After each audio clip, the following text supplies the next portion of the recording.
The Witcher, Nightmare of the Wolf gave us backstory into one of the most important yet unwritten events of the canon, the Sack of Caremorin.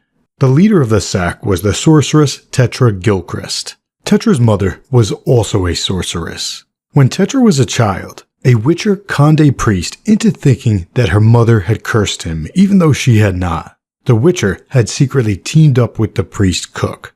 The cook poisoned the priest food and together they blamed it on the sorceress. The Witcher then killed the sorceress, who again was Tetra's mother. So basically, because of that one Witcher, Tetra hates all Witchers. She has put out propaganda against Witchers, and she has petitioned several times to the King of Cadwin to destroy Caremorin. But the king said no, he required more proof. That leads us into the Kitsu Lair scene. Tetra and Vesemir discovered Kitsu's lair.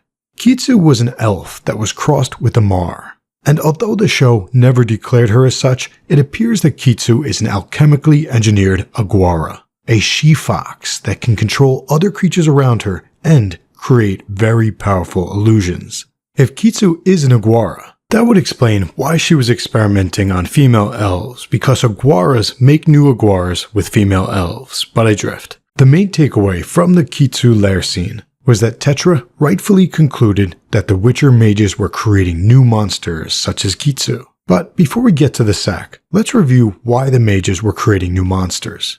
There are two reasons. First off, more monsters means more jobs and more coin.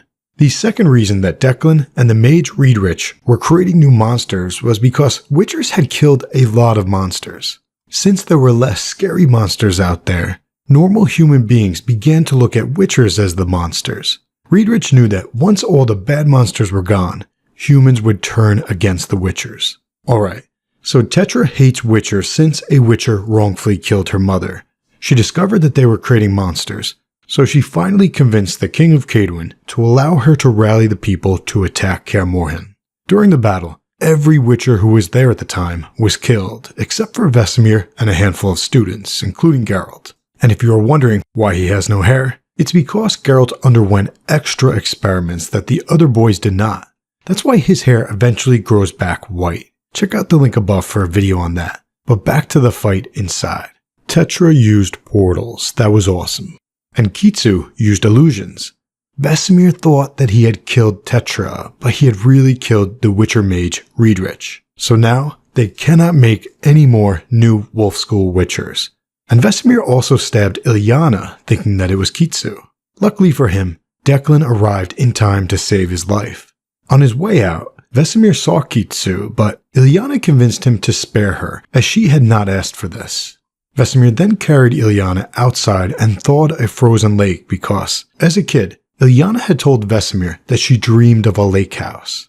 Ilyana had never gotten that lake house, but at least she got to die by a lake in the arms of Vesemir, the man who had mistakenly stabbed her. Very tragic. But the movie ended on a lighter note. It ended with Geralt extending his hand to one of his brothers, a boy who had bullied young Geralt. But Geralt had let bygones be bygones. And then Vesemir found them. Vesemir chose to embrace Declan's dying words.